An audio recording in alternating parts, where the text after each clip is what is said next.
आप सभी का फिर स्वागत है हमारे विशेष कार्यक्रम में। और देखिए, जब मैं आता हूँ, मैं ये बात करता हूँ कि जितने लोग भी नशा करते हैं, असल में ये लोग ये सोचते हैं कि हमें माफी मिल जाए, हमें माफ कर दिया जाए। देखिए, आप कहते हो कि ऊपर वाला मेरी गलतियों को माफ कर दे, लेकिन मैं हमेशा ही कहता हूं कि अगर आप नशा मुक्त होकर अपने परिवार की, अपने मम्मी पापा बीवी बच्चों की जिम्मेदारियों को निभाते हो, मतलब गुनाहों की माफी नहीं है, गुनाहों की माफी नहीं है। उन्हें हम, जैसे कर्जा हमने किसी से लिया, अपने मोहल्ले की दुकान से हमने राशन लिया, तो हम ये नहीं कह सकते हमें माफ कर दो। हम उतारते हैं उस कर्जे को, उतारते हैं। ऐसे ही नशा करते हुए हमसे बहुत सारे गुनाह हो गए हैं। वो ऐसा नहीं है कि आप पूजा पाठ करने लगेंगे, नवरात्रे रखने लगेंगे, रोजे रखने लगेंगे और गुनाह माफ हो जाएगा, नहीं। मेरा मानना यह है कि हमें नशा मुक्त होना होगा, हमें नशा मुक्त होना होगा। नशा मुक्त होने के बाद हमें सेवा के कार्य से जुड़ना होगा, अपने परिवार की जिम्मेदारी निभानी होगी, अपने माँ बाप का ख्याल रखना होगा, अपने बीवी बच्चों की चिंता परवाह करनी होगी। तब आप उन गुनाहों के लिए ये समझिए कि जो आपने गुनाह किए, जो कर्ज लिए हैं, आप उससे उतार रहे, आप उससे उतार देंगे। माफिया मत मांगो। हम किसी से अगर 10,000 रुपए ले लें, चाहे वो अंबानी क्यों ना हो, जिसपे पैसे की कोई कमी नहीं है, तो क्या ये बात सही है हम उससे ये कहें कि माफ कर दो? नहीं सर।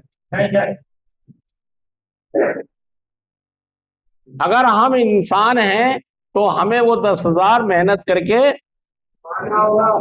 चुकाने होंगे, चाहे हम अपने खर्चे कम कर लें, हम 2 महीने अपने खर्चे कम कर लें, लेकिन जो हमने कर्ज लिया है वो तो हमें पड़ेगा। नियत भी ऐसी रखो, नियत भी ऐसी रखो। नहीं, नियत ऐसी मत रखो कि माफ कर दो, ऐसी नियत ही मत रखो। मैंने लिया है तो मैं ही दूंगा, नेक नियति से लिया है, मैं नेक नियति से ही दूंगा। मैंने अभी आपको 2 प्ले करके दिखवाए ना, उस प्ले में वो जो लाला से कर्ज मांग रहा है एक आदमी, नाटक देखा ना छोटा हमने अभी, जब वो लेने गया तो गिड़गिड़ा रहा था पैसे कि लाला जी मेरे को पैसे दे दो, मेरा बिजली का बिल कट जाएगा, राशन नहीं है, ये नहीं है, वो नहीं है, दे दिए लाला गिड़गिड़ाने पर। लेकिन जब लाला ने उससे वापस मांगे तो वो आंखें दिखाने। नशेबाज की प्रवृत्ति ऐसी बन जाती है कि ये गुनाहों पे गुनाह, गुनाहों पे गुनाह, गुनाहों पे गुनाह करता ही जाता है। लेकिन ये प्रोग्राम हमारा ये कहता है, 12 कदमों का कार्यक्रम प्रोग्राम करो और नशा मुक्त होके सेवा कार्यों से भी जुड़ो। देखिए, कोई भी इंसान अगर अपने बच्चों के लिए रोटी कमा के ला रहा है, जो भी काम करके, तो ये कोई महान काम नहीं है, ये कोई महान काम नहीं है। बढ़िया काम तो है ये, लेकिन ये कोई महान काम नहीं है। महान काम जब है जब वो अपने माँ बाप बीवी बच्चों का भी ख्याल रखता है मेहनत करके, और समाज में भी 2-4 सेवा कार्यों से जुड़ा, सेवा के साथ। लेकिन जो लोग नशा करते हैं, ये तो भाई साहब अपने घर की सेवा नहीं कर पा रहे, ये तो अपनी ही सेवा कर रहे हैं, नहीं कर पा रहे। मतलब वो जो मैंने आपने दूसरा सीन देखा हमने कि कैसे चीटिंग होती है, कैसे जेब काटी जाती है। जितनी एनर्जी जेब काटने में लगती है, जितनी एनर्जी किसी को बेवकूफ बना के पैसे उसके निकालने में लगती है, जितना हमें कर्ज मांगने में एनर्जी लगती है, अगर इससे आधी एनर्जी भी हम अगर रिकवरी में आके नेकी में लगाएं, नारकोटिक्स एनोनिमस में जाएं, स्पॉन्सर बनाएं, मीटिंग अटेंड करें, अपने को झोंकना पड़ेगा।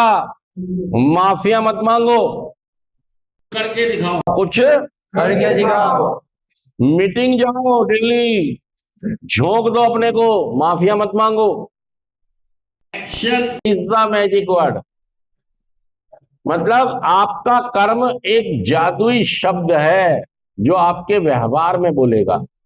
अगर आपने मीटिंग चुन ली, मीटिंग का रास्ता चुन लिया, मीटिंग की तरफ कदम बढ़ा दिया, तो समझ लीजिए मतलब माफी नहीं मांगनी ना यार। माफी कौन मांग रहा है? कमजोर कायर लोग मांग रहे हैं। मतलब हमने किसी के 10,000 रुपए निकाल दिए और अब कह रहे ऊपर वाले हमें नहीं। माफी नहीं है, नेक कार्य करो, सेवा करो, घर वालों की, नशा मुक्त हो जाओ, माफी अपने आप मिलेगी। माफी क्या मिलेगी? फिर कर्ज उतर गया आपका। आपका वो जो गुनाह था वो उतर गया। माफी क्यों मांगनी? माफी तो उसके बाद मांगो। माफी तो उसके बाद मांगो कि मैं उतना समझदार नहीं था, उतनी मेरी समझ काम नहीं कर रही, लेकिन मेरे से गुनाह हो गया, मेरे से गुनाह हो गया, मुझे माफ कर। लेकिन ऐसा नहीं कि तुम आप नेक काम ना करो, सेवाकारी ना करो, नशा ना छोड़ो, मम्मी पापा की सेवा ना करो, बीवी बच्चों का ख्याल ना करो, चिंता परवाह ना करो और ऊपर से वाले से कहो कि आप मुझे माफ कर दो। तो ऐसे नहीं चलेगा। आप नशा मुक्त हो जाए। 12 कदमों का कार्यक्रम काम करता है। आपके घर के आसपास हर जगह आपको मीटिंग मिलेगी, प्रोग्राम मिलेगा, मेंबर मिलेंगे, वो मेंबर जिन्होंने नशे पर जीत हासिल कर ली है। ये है ना प्यारेलाल जी। प्यारेलाल जी से पूछना, उन्हें सब पता है। अनवर हैं तुम्हारे गुरुजी, इनसे पूछो कहाँ पर क्या होता है, सब मालूम है।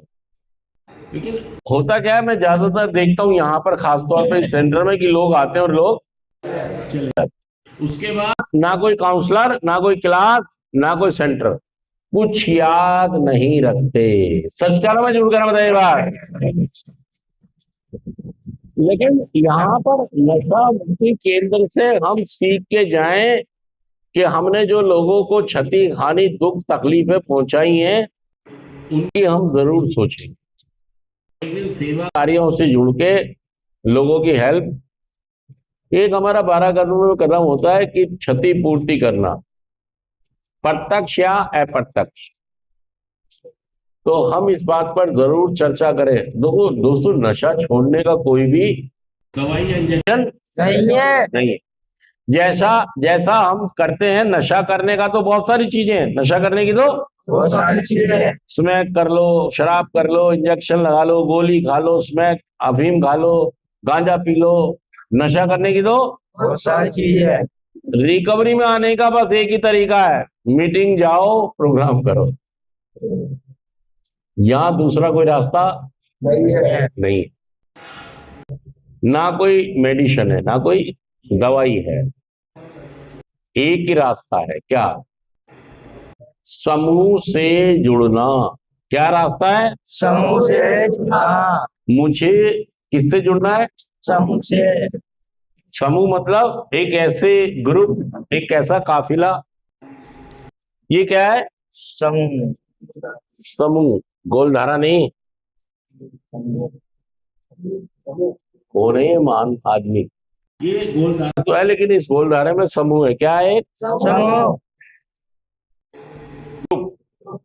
हमें इस ग्रुप में घुसना है, इस ग्रुप में घुसना है। कोई फीस नहीं है, कोई चार्ज नहीं है, कोई पैसा नहीं है, कोई फीस नहीं है। हमारी इच्छा घुसने की, जुड़ने की। भाई साहब करके देखो, मतलब अचूक दवाई है। क्या है? अचूक दवाई। हाँ, मैं वो देख रहा था इंस्टाग्राम पे, एक आदमी पता नहीं कौन से दाने दाने की दवाई बता रहा था। कह रहा था किसी को अगर मुंह पे पिंपल्स हो गए, वो हो गए, तो ये दवाई अचूक है, सो जा। कई जने सो गए, कई जने। तो कहता है ये अचूक दवाई, हमें तो पता नहीं अचूक है या। लेकिन दोस्तों यकीन से कह रहा हूँ, ये दवाई मैंने अपनाई है, ये दवाई, और मेरी बीमारी ठीक हो गई, हुई है।